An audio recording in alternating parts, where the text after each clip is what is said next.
2020 tem 3 vezes mais mortes e atentados contra candidatos. 57 cidades vão para o segundo turno das eleições. Animais de rua ganham proteção legal no Espírito Santo. Novembro Azul contra o câncer de próstata. E a poesia onipresente do Maranhão. Essas e outras histórias passam pelos parlamentos. E o programa Parlamento Brasil, junto com as TVs legislativas, conta para você os assuntos que mobilizam as casas de leis do país.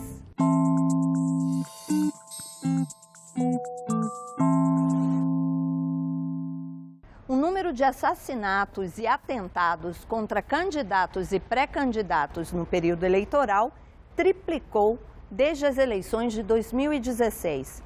Foram 30 há 4 anos e até setembro de 2020, esse número pulou para 125.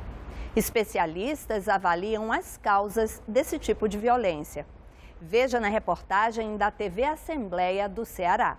O levantamento feito pela ONG Terra de Direitos e Justiça Global indica que em 2016, últimas eleições municipais, foram registrados 30 homicídios e atentados contra candidatos e pré-candidatos no Brasil. Até o dia 1º de setembro deste ano, esse número saltou para 125 mortes e atentados em 24 estados do país. Com o início da campanha eleitoral, pelo menos outros 7 casos já foram registrados depois que o levantamento foi concluído. César Barreira, pesquisador do Laboratório da Violência da Universidade Federal do Ceará, destaca que esse tipo de prática não é nova no Brasil. Segundo ele, a eleição de 2018 acentuou essa disputa política e tem provocado uma cisão ideológica na sociedade. O Brasil nunca foi muito caracterizado por essas cisões em termos de ideologia de direita, ideologia de esquerda, né? Isso não era uma marca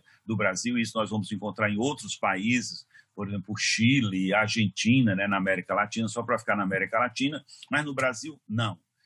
Mas nós vamos ter, então, esse grande ingrediente que é a questão do ódio, né, da divisão. Tá? Então, o preocupante desse aumento da violência não é só o aumento da violência em si, é o que tem por trás desse aumento da violência. Aqui no Ceará foram registrados nos últimos 4 anos 11 assassinatos e atentados contra candidatos e pré-candidatos. Os 2 últimos chocaram o estado. Em Fortaleza, no dia 26 de outubro, o corpo de Evangelista de Souza Jerônimo, conhecido como Batista da Banca, candidato a vereador de Caucaia, foi encontrado com marcas de faca. No município de Jardim, no dia 4 de novembro, o vereador e candidato à reeleição, Péricles Sá, foi atingido por 3 tiros pelo primo. O vereador não morreu, mas continua internado em um hospital em Barbalha. César Barreira ainda ressalta que muitas vezes as disputas são marcadas pelo ódio. Que em vez de ser uma disputa democrática, uma disputa pela fala, é uma disputa por eliminação do adversário. E isso é um dado que, de certa forma, trabalha na contramão de um reforço à democracia. A democracia, ela se dá por disputas simbólicas, né? Pela fala. Então, nessa perspectiva, nós não podemos manter essa situação que, de certa forma, leva a uma negação desse avanço, um avanço mais moderno, né, que nós vamos ter na política. A cientista política Carla Michele afirma que essa rivalidade não acontece só nos municípios pequenos e nos grupos familiares. A pesquisadora diz que, historicamente, o Brasil é dominado por grupos políticos, o que acaba acirrando essa disputa. Para ela, esse fenômeno está ligado a uma cultura política autoritária. O fenômeno está associado a uma cultura política extremamente autoritária e, muitas vezes, a incapacidade dos brasileiros de conviverem com o regime democrático. Enquanto nós deveríamos atuar no sentido de garantir cada vez mais a pluralidade e a diversidade dos discursos, a forma como muitos indivíduos acreditam que devem chegar ao poder é através da via autoritária. Durante a pandemia, aumentou o número de animais abandonados nas ruas de Camaçari, lá na Bahia. Já no Espírito Santo, os animais de rua ganharam uma proteção especial. Uma nova lei instituiu o apoio ao cão comunitário, que é o animal que vive na comunidade e não conta com um humano cuidador fixo. A deputada Janete de Sá, autora do projeto, fala sobre a importância da medida.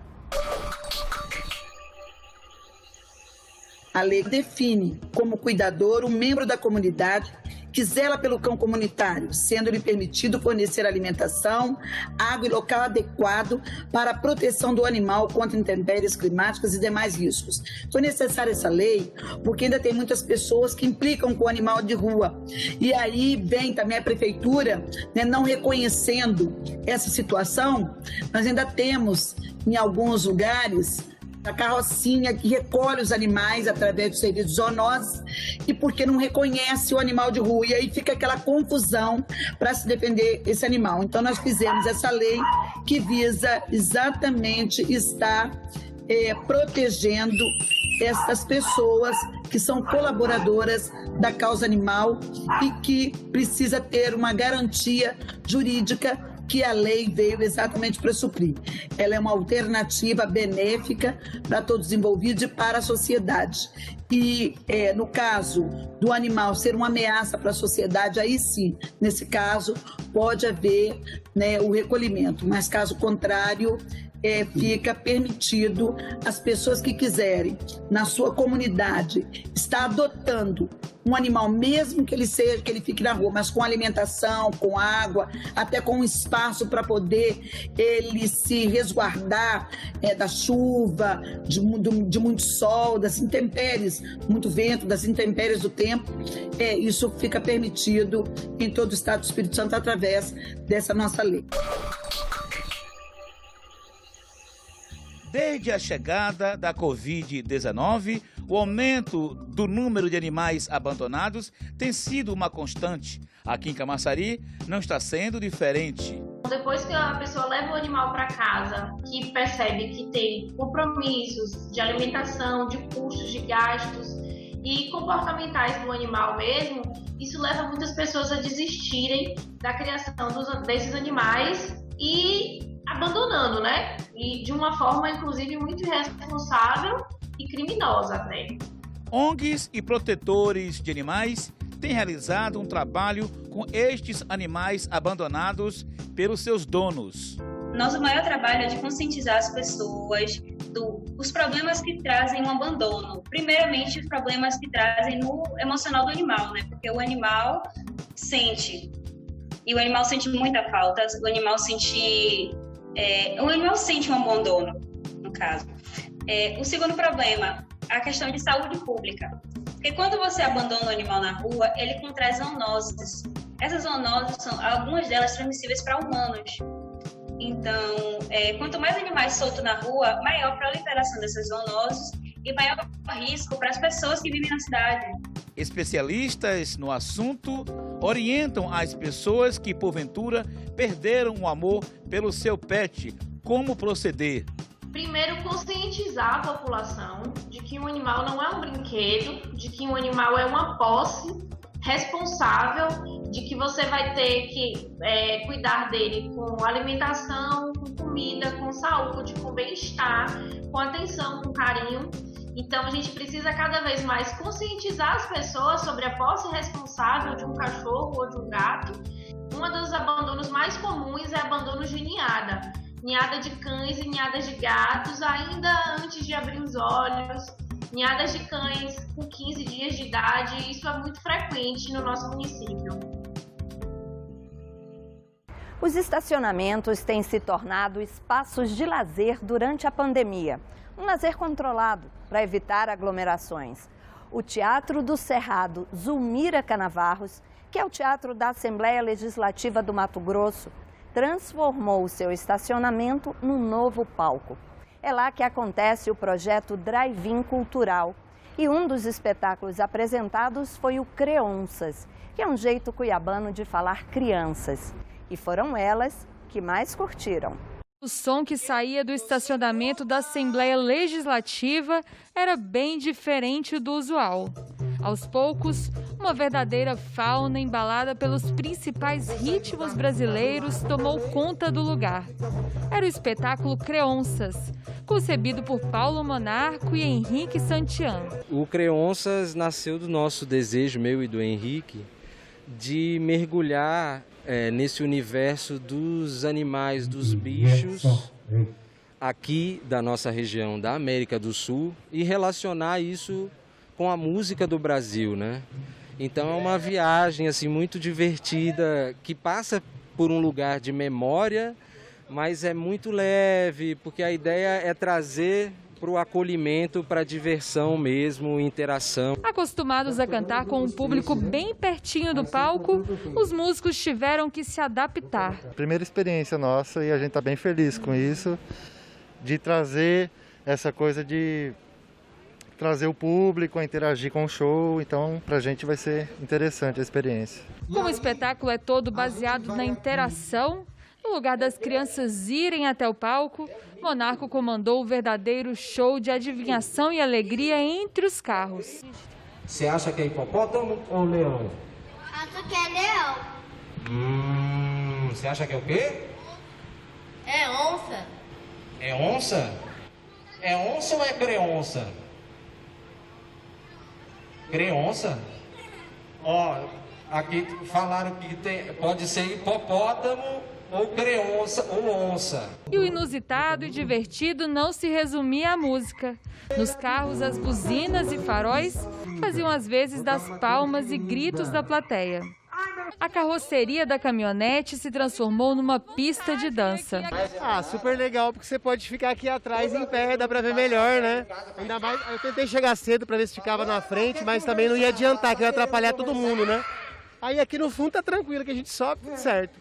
E além de poder dançar juntinho com o pai, o drive-in é a oportunidade perfeita de fazer alguma coisa divertida nessa quarentena que parece que não acaba nunca. Eu fiquei animada.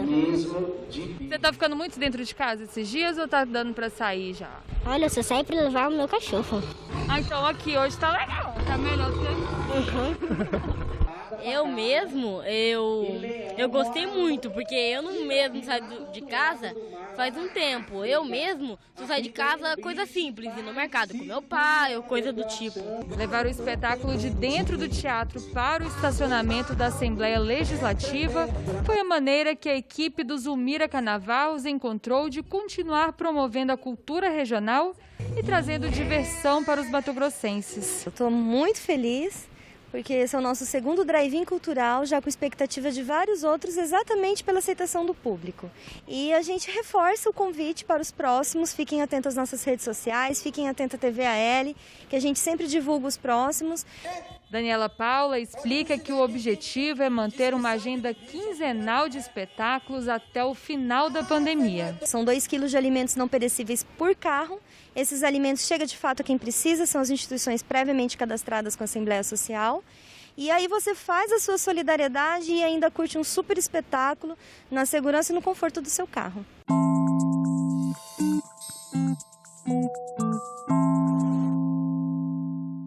O segundo turno das eleições só é possível em cidades com mais de 200 mil eleitores. Dos 5.570 municípios brasileiros, apenas 95 têm essa quantidade de votantes. E 60% desses, ou seja, 57 cidades, terão que voltar às urnas para eleger os seus prefeitos, escolher os governantes que cuidam do dia a dia do cidadão. Quais seriam as responsabilidades de um prefeito, assim, ou pelo menos o que ele deveria fazer por você? É zelar pelo povo, pela liberdade, pela saúde, pelo estudo. É isso que eu penso. Eu não sei se eu estou certo ou estou errado, eu acho que eu estou certo. Não é isso? Fazer o município funcionar. A parte social, a parte de saúde. As pessoas elegem ele para cuidar da cidade, o asfalto tá ruim, eles que cuidam disso. Organizar o município. Dá para a população condições de ter acesso aos mecanismos ali de convivência das pessoas tranquila. Deve ser similar a um papel de um governador, de um presidente, né? Só que ali dentro dos limites do município. É ele que tem a função de administrar a cidade no seu dia a dia. É aquela pessoa que ficará responsável pela segurança da cidade, pela educação da cidade, ele ficará responsável também pela saúde e pela urbanização da cidade, ou seja, ele cuida da vida do dia a dia do cidadão que mora dentro daquele município, que mora dentro daquela cidade. Questões próximas ao eleitor, questões do dia a dia do eleitor e do cidadão são resolvidas na prefeitura, são discutidas em âmbito municipal. Entre outras competências do prefeito estão a garantia do sistema de transporte público e a organização do trânsito, o atendimento à comunidade ouvindo suas reivindicações, o zelo pelo meio ambiente, pela limpeza urbana e pelo saneamento básico e a proteção do patrimônio histórico-cultural do município. Além disso, é a atribuição do prefeito arrecadar, administrar e aplicar os impostos locais como o IPTU e o ISS para custear obras, serviços e políticas públicas. Mas o prefeito não governa sozinho. Para conseguir cumprir todas as obrigações, ele conta com o apoio dos secretários setoriais nomeados por ele e dos vereadores escolhidos pelo povo.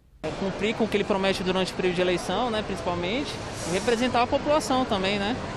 Eu acho que esse é um dos principais papéis do prefeito durante a população, né? E a ação junto com os governadores, os vereadores, né, para poder dar uma qualidade de vida para a população, né? Os vereadores são os responsáveis pela aprovação das leis e pela fiscalização do poder executivo. Os prefeitos, portanto, dependem dos vereadores para a aprovação das medidas necessárias para a implementação de suas políticas públicas. No Brasil, no entanto, é comum que os partidos dos prefeitos não tenham a maioria suficiente para a aprovação dessas medidas nas câmaras municipais.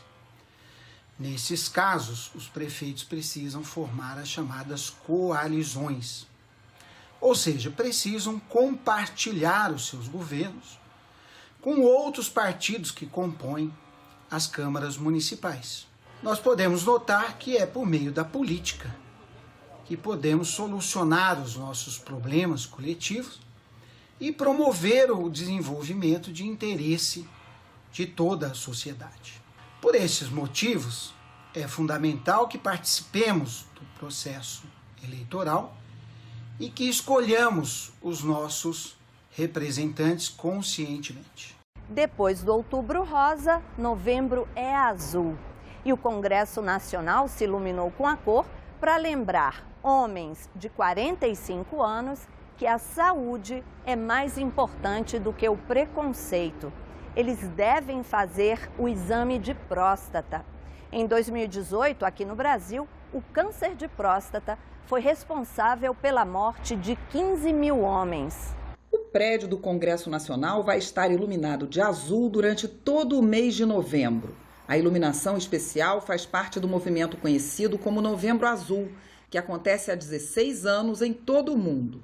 A ideia é chamar a atenção dos homens acima de 45 anos para a importância da prevenção e do diagnóstico precoce do câncer de próstata.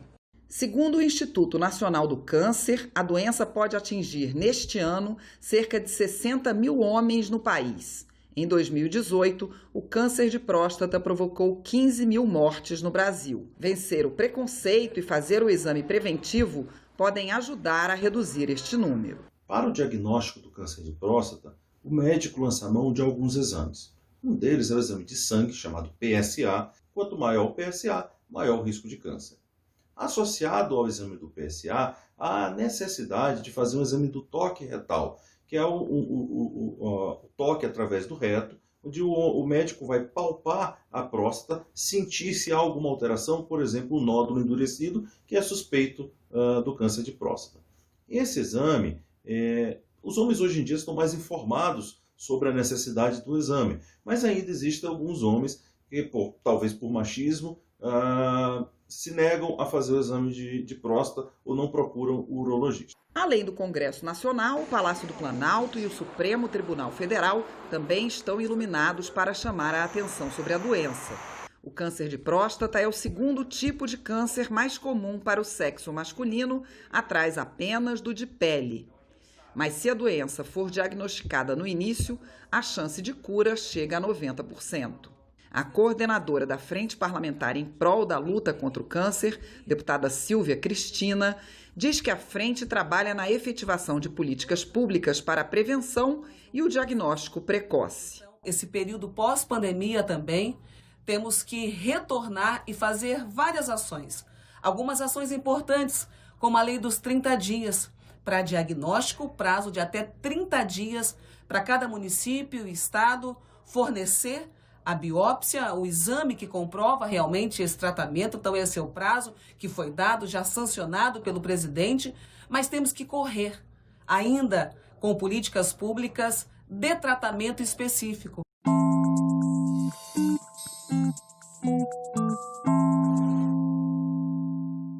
O dia 31 de outubro é o Dia Nacional da Poesia, uma homenagem ao aniversariante Carlos Drummond de Andrade. No Maranhão, berço de grandes poetas, a TV Assembleia do Estado fala de novas formas de expressão poética. Numa reportagem inspiradora.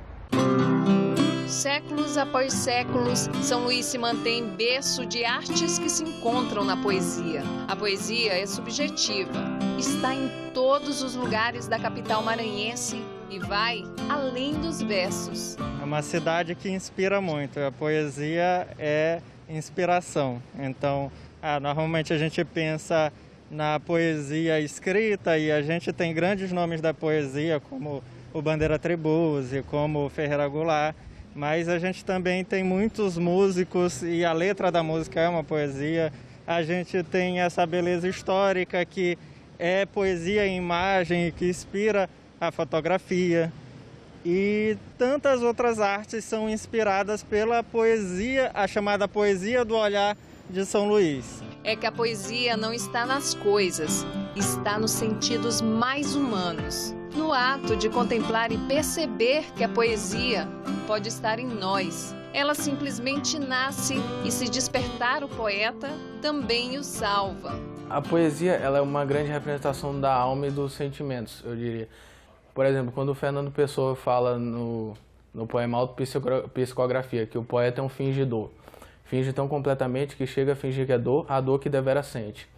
Ali ele fala não que o poeta é um dissimulado, ele fala que o poeta ele tem o poder de pegar suas emoções e transpor em palavras, justamente para externar, para não ficar preso em si. E realmente é uma boa válvula de escape, um bom alívio. Aos 10 anos, a alma do Lucas foi incendiada pela poesia. Se tornou meta de vida. Aos 16, ele se prepara para lançar o primeiro livro. A minha inspiração para o nome do meu livro é o poema do Contra, de Mário Quintana, que é todos esses que aí estão atravancando meu caminho, eles passarão, eu passarinho. A poesia é visual para o João e aos poucos toma conta dos muros. O que era feio, desgastado pelo tempo, ganha cores. Nossa, poesia, para mim, está em todo lugar, né? E a cidade é esse lugar que tem muita poesia. Como artista visual, o meu olhar ele vai buscando isso, os meus sentidos, na verdade, né? Sempre busco visualmente, ou então pelas pessoas, né? Ver como é que elas estão reagindo, principalmente ao meu trabalho, já que eu trabalho com intervenção urbana também, né? De levar um pouco mais desse meu olhar poético também, né? Para as pessoas. O trabalho do João é coletivo, revive a cidade.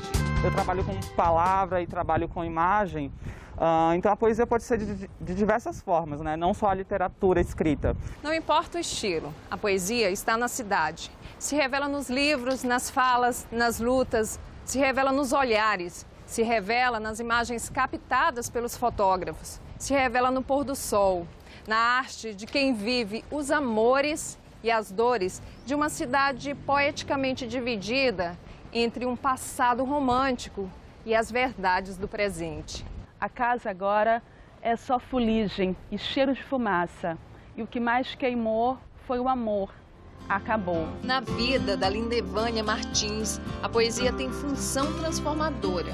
Fora dos Trilhos, novo livro da poeta, traz em versos as dores reveladas por mulheres vítimas de violência. A arte e a poesia, elas podem muita coisa no mundo. Elas nos convocam para lutar contra a opressão. Elas fazem com que a gente tenha novos sonhos, com que a gente crie novos mundos, né? Então, na minha poesia é muito importante eu estar falando sobre o mundo no qual eu circulo, sobre o mundo no qual eu vivo, na cidade, né, onde eu transito, com as pessoas com as quais eu me encontro. A poesia é tão viva que inspira. Quando a gente escreve, quando a gente se coloca no mundo através da arte, a gente torna possível que outras pessoas, né, que outras mulheres, que outros homens também se coloquem dessa forma. A gente mostra, né, que a arte ela está aberta para ouvir, né, está aberta como um canal, como uma fonte de expressão. O meu povo colhendo as pelejas de uma sociedade escravista. E tu pode fazer a conta que dá. Dá mais de 3 séculos e me dá vontade de chorar. E as manas de cabelo na prancha porque aprendeu desde criança o crespo odiar. Na trajetória da Débora, a poesia é quase cantada e traz a força das vivências que ela teve. A poesia é resistência e alerta de uma mulher negra que se descobriu artista e poeta depois dos 23 anos. As pessoas não falam sobre as mulheres negras. A gente tem isso de 30 anos para cá. Que a gente tem o quê? Pinturas, que a gente tem mulheres negras fazendo grafite, que a gente tem mulheres negras no teatro, que a gente tem mulheres negras no cinema, mas isso é muito recente. A contar de todos esses anos que nós existimos no mundo enquanto pessoa, né? É sim, a poesia é construção, sob novos olhares, estilos e funções. Ela se revela cotidianamente na cidade, berço dos poetas, na capital dos versos e dos sentimentos diversos. Lindo, né? Deu até vontade de criar. Bom, o Parlamento Brasil fica por aqui. Se quiser rever qualquer um dos nossos programas, tá tudo lá na internet. senado.leg.br/TV ou nosso canal no YouTube. Vai lá, se inscreve.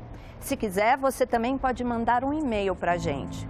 Semana que vem tem mais, viu? A gente se vê. Tchau.